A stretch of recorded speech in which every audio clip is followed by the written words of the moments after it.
practice class. And in this class, we are going to learn the practice of general physical examination. And after this class, everybody should write down a medical record, the result you find for the general physical examination.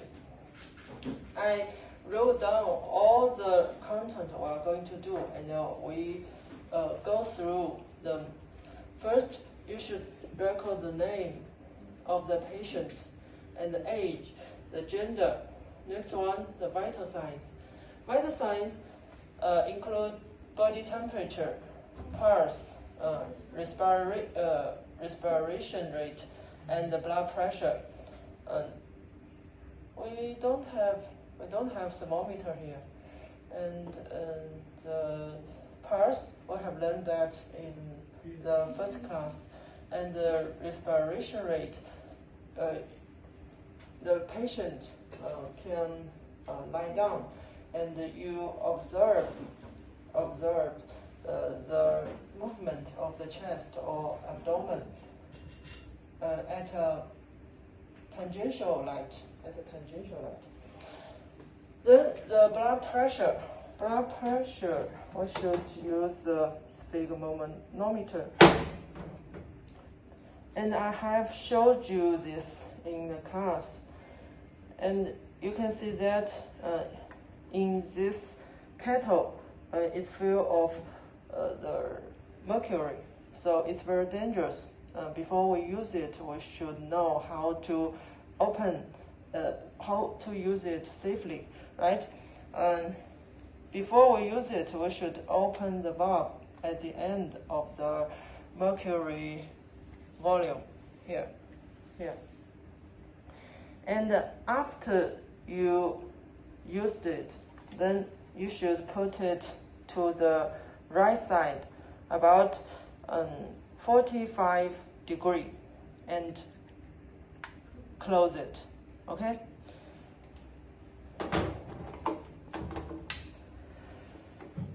We have a bladder, and we should put the bladder over the brachial artery, and we learned how to palpate, how to find the position of a brachial artery. Come, volunteer.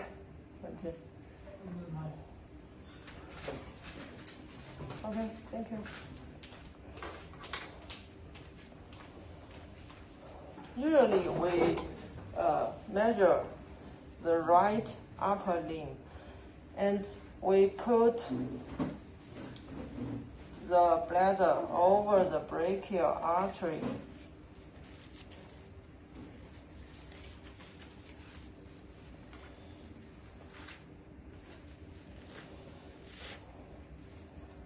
Don't make it too loose or too tight. If you can put 2 fingers in it, it's okay. It's too loose. Okay. And we palpate the brachial artery. Here. Then we should use a stethoscope. We put the diaphragm over the brachial artery. Oh, another important I want to tell you is that you should keep the lower edge of the bladder 2 to 3 centimeters above the cubital fossa, right? Then we can put the diaphragm on it.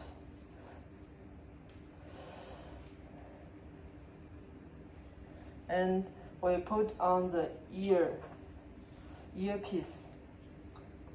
Be careful, it should be forward.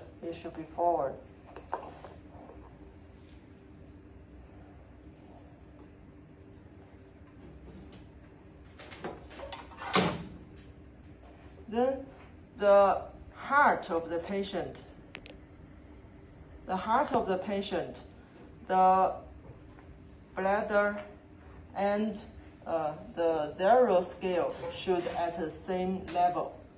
The patient can be seated or they can take supine position.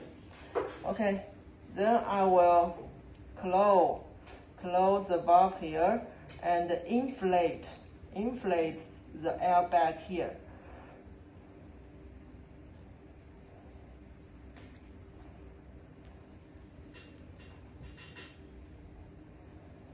After you hear the sound disappeared, add another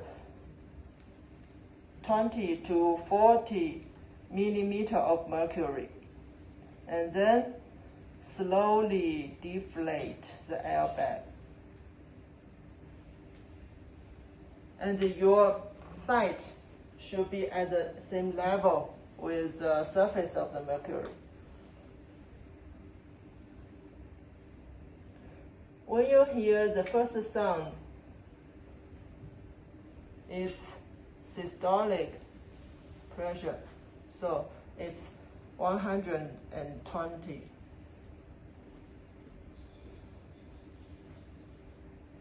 Then when the sound disappears, it's the diastolic pressure, so it's about 80. So record your result, okay? Record your result. And after you finish your examination of blood pressure, then lean it 45 degrees to the right side, and then turn it off, okay? Be careful, it's fragile, and it's made of glasses, just like a thermometer. Okay.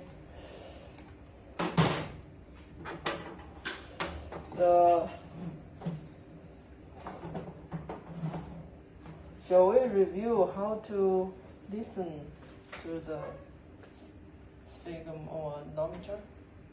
Shall we review that? Yes. When you inflate, we have mentioned that it's a kind of indirect measurement of blood pressure, right? Actually, we read the pressure within the airbag, right? So when suppose this is the systolic pressure, and this is the diastolic pressure. And this line below, stands for the pressure within the airbag, which we can read from the mercury scales, right? So when we inflate the airbag, what will happen? The pressure within the airbag will increase, right? So when the pressure within the airbag is between the diastolic and systolic pressure, we can hear something. We can hear the murmurs in the brachial artery, right? Because if the pressure is between the systolic pressure and the diastolic pressure, the brachial artery will be partly occluded, right? Occluded, so you can hear murmur. And if it's below the diastolic pressure, what can you hear? What can you hear? Nothing, right? No sound, right? Only if there is a murmur can we hear something, right? So only if the pressure within airbag is between the diastolic pressure and the systolic pressure, we can hear the boom, boom, boom, boom, boom, the murmurs of the brachial artery. And if the pressure in the airbag exceeds the systolic pressure, we can't hear anything again, because it's totally occluded, right? There's no flood, right? No flow. So if the pressure within the airbag exceeds the systolic pressure, then we can hear nothing. So when we inflate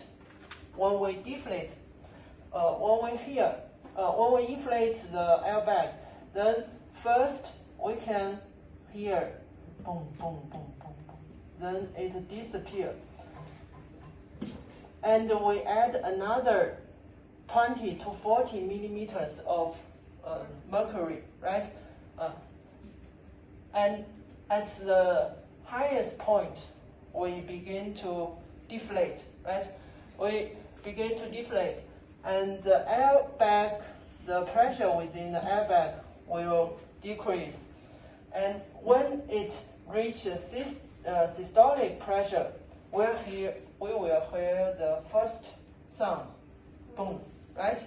The first sound, boom. That stands for the systolic pressure. And we will hear the murmurs like boom, boom, boom, boom, boom. The same rate with your heart rate, right? Boom, boom, boom, boom, boom. At last, it disappears at diastolic pressure, right? So when we hear the first sound, it's systolic pressure. When we hear the sound disappear, we get reading. It's diastolic pressure. Understand? Okay. Later you will try. Some of the sphygmometer are broken, so you can exchange if it's broken. Okay. Next one.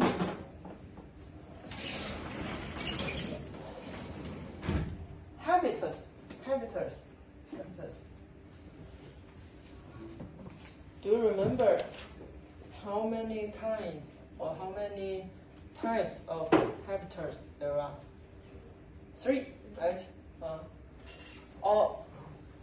Arsenic, arsenic.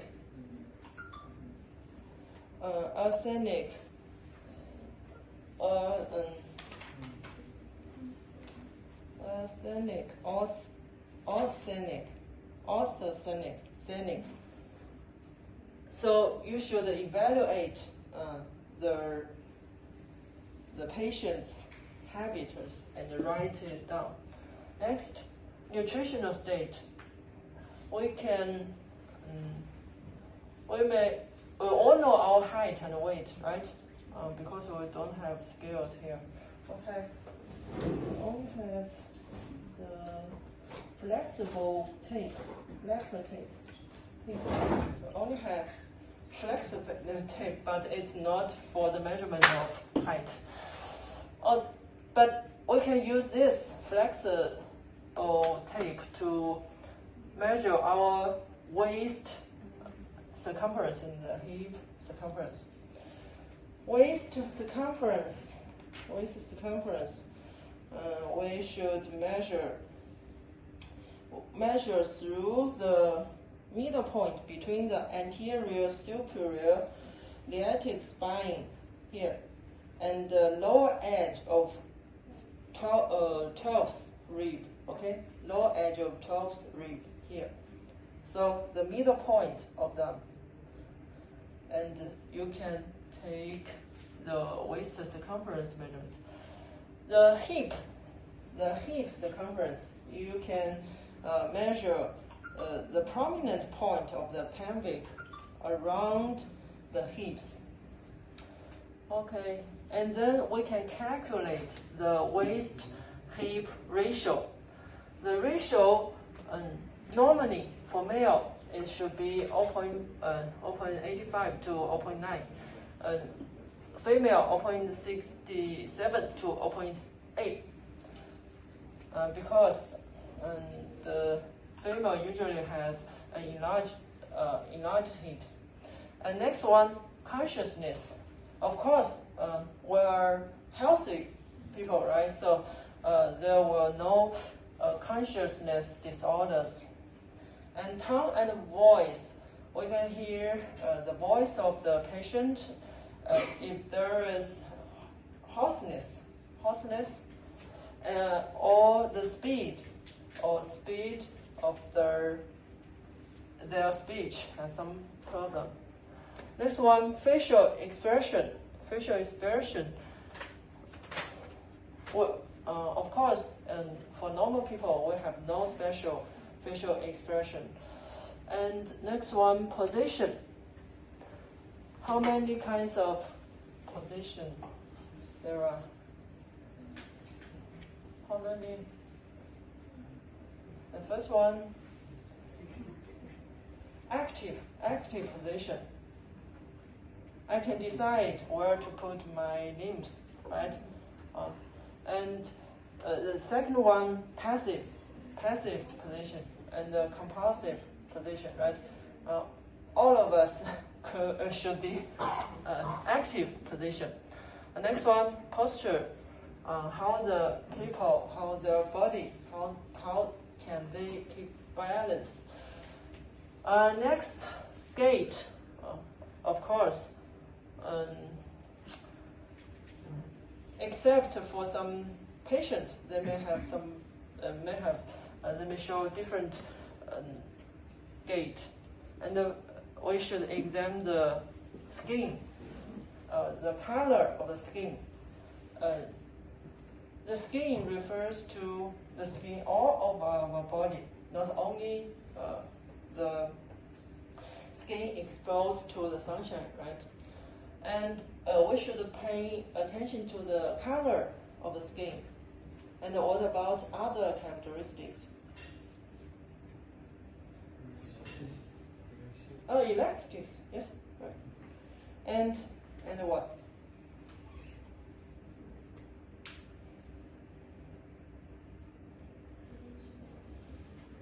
Bleeding, right?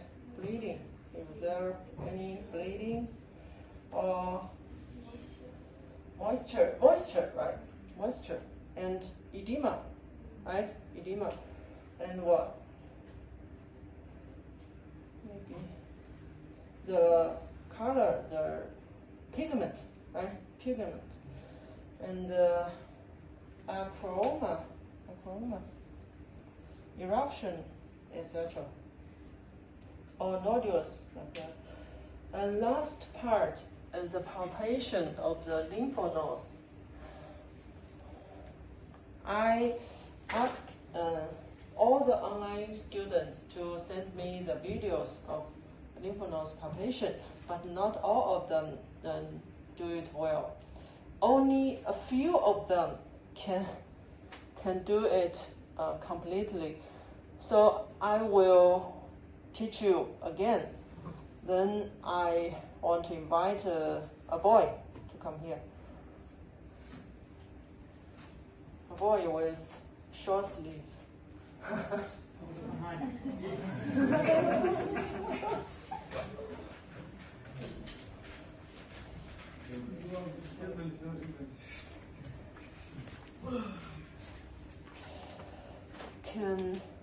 Can you see that? Yeah. Okay, for the lymph node palpation, we should begin from the head, then the neck, and then the upper limbs, including the axillary and the epitrochlear. And then for the lower limb, the lymph node and the growing, and after the knees, point. Okay, it doesn't matter. We only learn the lymph node palpation from the head to the upper limbs. We should remember first we adduct our three fingers, and you should make sure that you have cut your nails, or you may hurt the patient. And for the light palpation, we should use the three fingers, and only the finger pads can be used. So we begin from this is called anterior auricle, right? Anterior auricle lymph nodes. So for lymph nodes, are very small, and they are distributed in groups, right? So don't touch by point from one point to the other. No, sleep your hand on the area. Okay, this is the first group, the anterior auricle group, and the next group, yes, posterior auricle group. It's on the mastoid. You can do it on yourself. Yes. Mastoid. Yes, it's on the surface of the mastoid. The next one is occipital. Occipital, you find the mastoid and the prominent part, the most prominent part of the occipital bone here. The occipital pole here. So the occipital lymph nodes are between them. Also, use both your hand. Light palpation. Okay, next group is anterior cervical. No, not anterior cervical. Here. Oh, submandibular. Yeah, submandible and submandible here. No? If you want to examine the left side, then you ask the patient to tilt his head to the left side. So it will make the tissue more relaxed. Okay, here. And the other side, the same. Okay, add some strength. I can feel some little lymph node here. If I press on it, do you feel pain? No. Okay, they are very soft and they are not fixed. The mobility is good. Here, very soft. The size is about 0.5 centimeter. Okay, here. About there are at least 2 here on the right submandible. Here, and submental. No, don't extend. The patient may want you to get it easier, but ask the patient to tilt the head forward. Okay, and add some strength. Okay, nothing. Next one. Yeah, anterior cervical. You should. Anterior cervical is on the surface of the sternomastoid, sternomastoid muscle, on the surface of the sternomastoid muscle. So you do it one side and then the other. Okay. Then the posterior cervical lymph node. It's before the leading edge of trapezius. Okay, and posterior triangle of the neck. Right? Do you remember the triangle? Yes. So try to find the posterior cervical group. And the last group, supraclavicle. You can do that at both sides. And also add some strength. Okay. So when you do the palpation on neck, if you do the palpation of the carotid arteries or the palpation of the cervical lymph nodes, don't do it at both sides.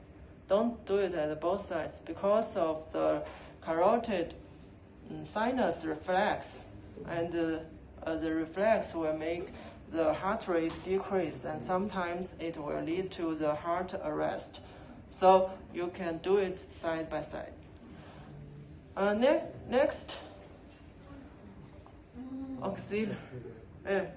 Auxiliary. You better take off your t-shirt. Drop your mic.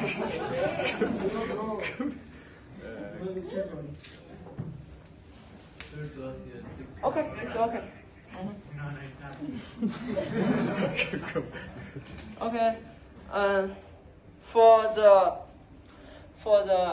axilla, there's a top and the 4 walls, right? So, I just want to show you, just want to show you clearly. So I ask him to raise his arm. But actually, if you do it by yourself, you can ask the patient to be relaxed like this. Okay, okay. Then the first group, you can, and you should pay attention to the position. The position of the patient.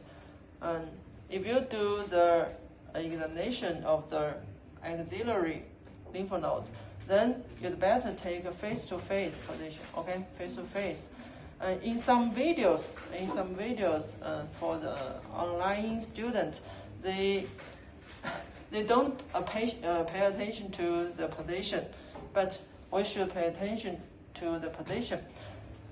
If we are going to examine the right auxiliary lymph nodes, we use our left hand, and we ask the patient to put his right forearm on my arm, right? So I can use my left hand to examine. First, the top, right? The apical group, right? So your finger pads should face up, right? Okay, then the top group, right? Top group, and also add some strength. The next step, do you remember the sequence? Central. Oh, okay. Central is the the central group. It's on the inner wall. So your finger pad should face the inner wall of the axilla, right? Like this. Go to the top and go to the inner side.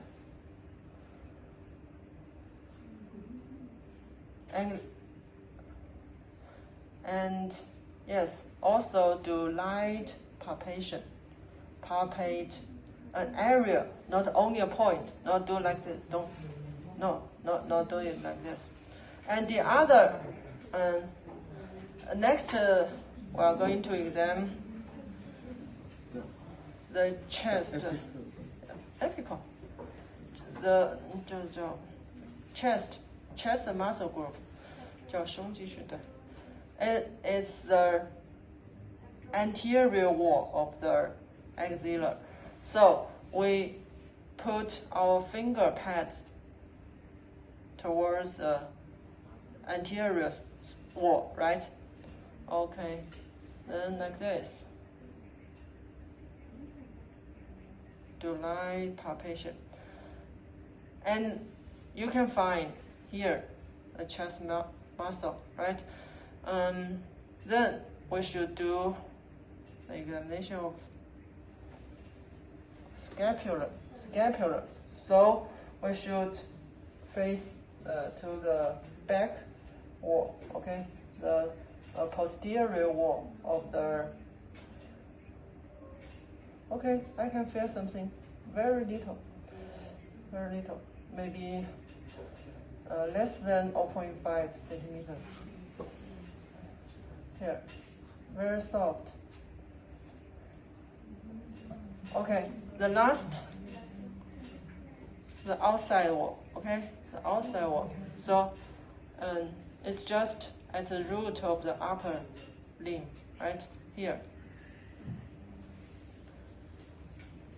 Face the wall you are going to examine. Okay, this is the examination of the right axilla. The other one, the same. You use your right hand to examine this side. Okay, first the top. Okay, the apical group. Then the inner wall is central. Oh yes, here. Is it painful? No. Okay. You can feel it. The mobility is very good, not too large. Okay, the inner wall, and then the chest muscle group here. Chest muscle, the anterior wall, right? Then the posterior wall of axilla here. Last, the outside wall here. Okay. After that, you should do the epitrochlear examination. So you should put your 3 fingers between the trench of the biceps and the triceps, right here. And you should stand at the back of the patient. So pay attention to the position of yours and your patient. Then you use your right hand to hold the right wrist of the patient. Okay, here. About 3 to 4 centimeters above the medial and the epicondyle, epicondyle here.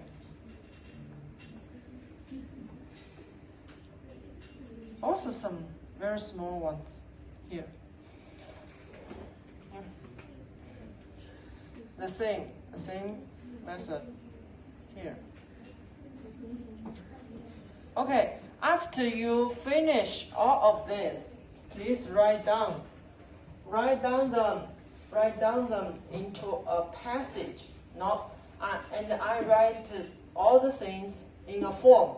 You will write down it in a passage, just like the examples I gave to you at the last slides of the PPT. Okay.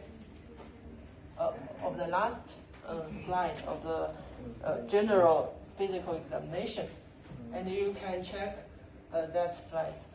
So I ask you do the general physical examination in groups, and everyone should be the doctors and patient.